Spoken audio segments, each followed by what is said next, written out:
Bienvenidos a nuestro programa Historia de una Nación en Construcción.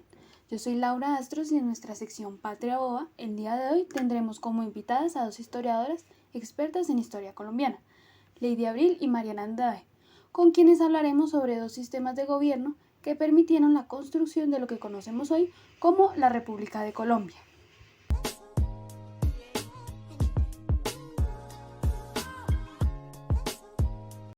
Antes de empezar es importante recordarle a nuestros oyentes en qué consiste el centralismo, pues entenderemos que el centralismo es un sistema de gobierno donde un ente principal reúne todas o la mayor parte de los poderes del Estado y de esa forma decide sobre todo un territorio, lo que quiere decir que bajo este tipo de sistema existe un poder central que tiene las mayores facultades para dirigir la nación, esto con instancias locales como municipalidades de menor poder.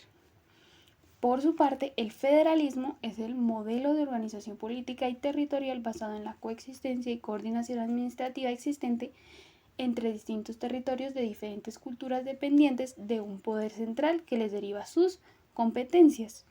Es por eso que por medio del federalismo es posible llevar a cabo la unión económica, política y social de numerosos y diversos territorios en un solo estado de carácter confederal, respetando desde el punto de vista legal, económico y político sus distintos matices.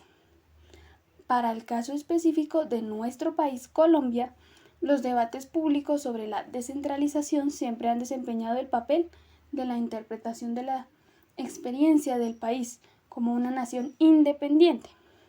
Pero estas interpretaciones son más simples que como unas reflexiones históricas. Son verdaderas proyecciones de una visión del presente hacia el pasado, o la repetición de viejos juicios sobre algunos periodos históricos. Ahora seguirá nuestra historiadora invitada, Mariana. Bueno, buen día a todos y gracias Laura por tu invitación y además por la contextualización del tema. También tenemos que destacar de tajo el federalismo, ya que como lo podremos de pronto identificar más adelante, este fue uno de los más profundos fracasos del siglo XIX. Gracias por la invitación. A propósito de lo que menciona Mariana, quisiera decir que, como siempre ocurre, no se ha tenido en cuenta el contexto causante de su fracaso. Ya estamos en otros tiempos. Aparte, siguen creyendo que el centralismo ha sido una constante en el país desde 1886 y nos recuerdan la diversidad de situaciones vividas bajo la constitución centralista de ese año. Bueno, veo que tienen claras sus posiciones y quisiera que más adelante profundizaran más en sus opiniones. Pero antes quisiera que nos enfocáramos en el debate durante los albores de la nacionalidad. En la época colonial, nuestro territorio colombiano tenía una economía completamente desarticulada y por supuesto que existían los intercambios mercantiles intrarregionales, centrados pues alrededor de sectores de exportación, así como el intercambio de ganado y otros. La gran parte de la vida económica se centraba en torno a las producciones y la subsistencia.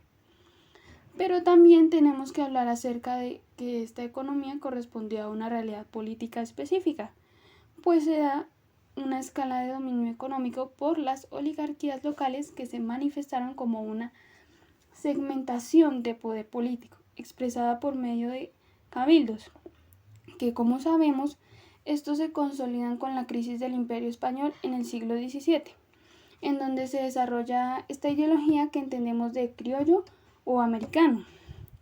Pues y estos sabemos que también juegan un papel muy relevante en el movimiento independentista, haciendo que los Borbones busquen la reconquista, derivando a su vez en la realidad militar, es decir, la necesidad como de luchar unidos contra el imperio. Y como sabemos, la única fuente de unión de estas oligarquías era el poder. Por tanto, una vez ya desaparecida la fuerza aglutinadora del imperio, esta se fragmentaría en una realidad económica y, como no, pues también política. Esto pues fortaleciendo el federalismo, ya que tras la guerra esta se convirtió en una repartición del territorio entre caudillos por el poder que se podría decir que ellos manejaban.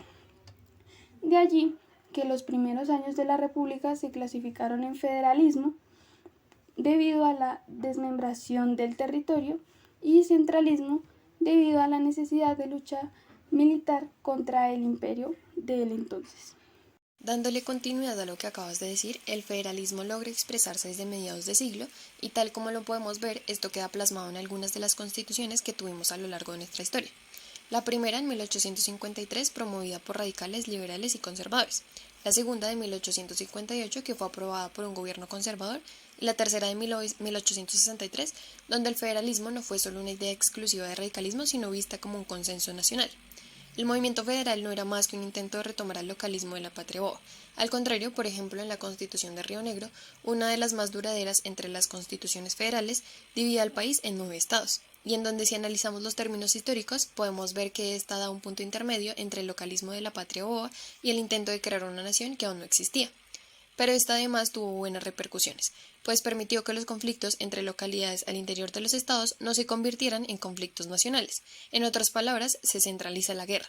Por esto, a pesar de que este periodo federal fue plagado de diversas guerras civiles a nivel regional, solo se presentó una guerra civil nacional, la de 1875 a 1976. En cambio, en el intento de centralizar de fines de siglo, se da lugar a 3 guerras nacionales durante 15 años. Y adentrándonos un poco en materia económica, en el terreno fiscal, se da una primera manifestación federal, que fue la de la descentralización de rentas y gastos de 1850, agudizada por los primeros pagos de la deuda externa y la eliminación del monopolio del tabaco, el cual representaba un cuarto de las rentas de la nación. Esto indicaba que los gastos descentralizados eran menores que las rentas descentralizadas. Por otro lado, para los liberales, el motivo fundamental por el cual se da la descentralización fue robustecer la iniciativa local, lo que quiere decir que un país desarticulado como Colombia era un requisito necesario que debía tomar para los avances económicos, pues entre las ideas de descentralización podríamos decir que no hay una república verdadera que no distribuya los poderes públicos entre grupos de la población e intereses homogéneos, donde la libertad y la dignidad del hombre no estén confiadas al esfuerzo del hombre mismo, pues esta gran reforma inició en la población la idea de que la mejora social se busca en el esfuerzo, en el trabajo personal y no en la benevolencia de un gobierno que no aprecia las necesidades de pueblos distantes.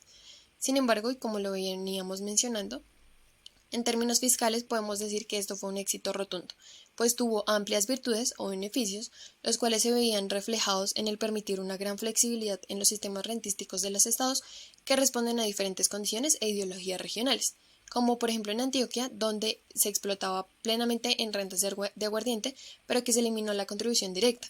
Y por otro lado, también tenemos que la federación permite a los estados con mayores recursos, sobre todo Antioquia, aislarse de conflictos en las zonas del país y concentrarse en su propio desarrollo, clasificando esta como otra de sus grandes virtudes. Cabe aclarar que el robustecimiento de las finanzas de los estados soberanos no se hizo a costa de rentas nacionales, al contrario, las rentas nacionales se incrementaron también gracias al crecimiento de los recursos aduaneros. Bueno, son muy importantes los aportes que cada una de ustedes ha hecho, pero me parece que también es muy importante tener en consideración que ya para la época de 1870 el federalismo pasó a ser atacado por los propios liberales. Primero porque pues este conducía a una anarquía permanente, lo cual pues se trataba de explicar que la Constitución del 63 se había convertido en un obstáculo para el desarrollo de la nacionalidad colombiana. Y en segundo lugar, pues este se situaba por el terreno de las finanzas públicas, el cual pues coincide con el periodo de mayor déficit fiscal de la época, 1870, y pues aquí el Estado se enfocaba más en las obras públicas, como la creación de las vías del ferrocarril, y así los estados acudían al fisco fiscal, lo cual pues produjo una situación muy explosiva para el país. Bueno, muy importante y de gran relevancia escuchar pues las dos caras del federalismo, pero ahora me gustaría que habláramos un poco acerca de cómo fue esa construcción de una república unitaria. Claro, Laura, y podríamos decir que la transición de un federalismo a la república unitaria fue un proceso realmente largo. Esto duró aproximadamente 25 años, en donde pudimos ver desde una guerra civil en 1885 hasta el movimiento republicano en 1910, que conocimos como el primer Frente Nacional de la historia. Y este periodo claramente se caracterizó por grandes traumatismos políticos, pues tuvimos 3 guerras civiles, entre ellas una de las más sangrientas de nuestra historia y una dictadura. Y esta república unitaria se instaura sobre una base de un dominio político de la clase dirigente nacional que estaba ligada al comercio exterior. Y entonces esta clase se había formado de poco en poco en el siglo XIX y se expresaban bajo los partidos políticos y conservadores, lo que hace que esta clase dirigente pues se iniciara en el periodo del capitalismo moderno en Colombia e hizo posible una transición al Estado moderno. Podemos decir entonces que este movimiento fue una gran victoria, ¿no? Claro que sí, pues esto fue posible gracias a la concepción de una gran autonomía y relativo poder fiscal de las entidades seccionales, ya que este movimiento pretendía eliminar cualquier vestigio de independencia de los gobiernos seccionales a través de la división de los antiguos estados de pequeños departamentos, también la eliminación de sus fuentes de recursos y el reemplazo por las transferencias de un gobierno central, donde pues finalmente este grupo lograba fijar como rentas departamentales la de los licores y el tabaco, en donde también pues se logra establecer el principio que quedó consagrado en el artículo de la Constitución Nacional, el artículo 183, en donde decía que los bienes y rentas de las entidades territoriales son su propiedad exclusiva, gozan de una misma garantía de la propiedad y renta de los particulares y este no podrá ser ocupada sino por los mismos términos en los que se da la propiedad privada. Bueno, entonces contextualizando un poco lo que acabas de decir, gracias a la división de las rentas nacionales y departamentales y de la creación de nuevas fuentes fiscales, los departamentos adquirieron una importancia un poco inferior a la que habían tenido los estados federales en el siglo XIX. Esto se considera como algo muy bueno. Queridos oyentes y aquí a nuestras invitadas, hemos llegado a nuestro último tema, la creciente centralización fiscal. ¿Podrían decirnos qué se entiende por esto o qué fue? Bueno, si bien la centralización política, militar, legislativa y judicial fue una constante desde 1886, el régimen constitucional establece que fue compatible con una diversidad de situaciones en el terreno fiscal, en particular el creciente centralismo que caracteriza la vida fiscal colombiana. Podemos decir entonces que la centralización fiscal fue en esencial reflejo de las crecientes funciones que asume el Estado en proceso de desarrollo moderno del país. El gobierno nacional también consolidó su dominio sobre otros sectores públicos. Primero, la provisión de infraestructura, y este fue uno de los grandes problemas que enfrentó el Estado colombiano, porque se veían nuevos métodos de transporte, vías de comunicación, entre otros. Segundo, el mecanismo de intervención, especialmente en otorgar privilegios exclusivos a quien estableciera ciertas industrias, la creación del Banco Nacional y la política proteccionista, en donde se manifestaban por medio de la creación de políticas económicas por parte del gobierno. Y tercero, gasto público social en extensión de gastos de servicios educativos del Estado que cubría una proporción mínima de la población. Con la implementación de educación y programas de salud se diversificaron y el desarrollo de nuevas formas de gasto público como viviendas populares, seguridad social y bienestar familiar.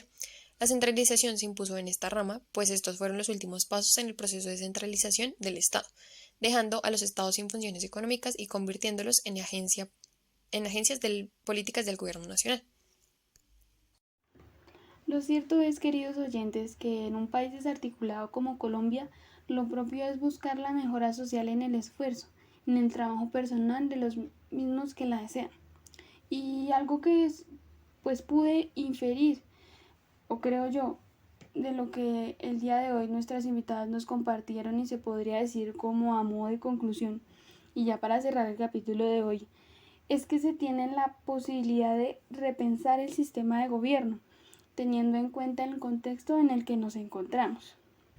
O bueno, pues yo creo que es como demasiada responsabilidad. Lo importante es que ya tendremos otro espacio para discutirlo. Muchas gracias por estar aquí hoy. Sí, muchas gracias, Laura. Esperemos que nos podamos ver en otro episodio. Muchas gracias por el espacio.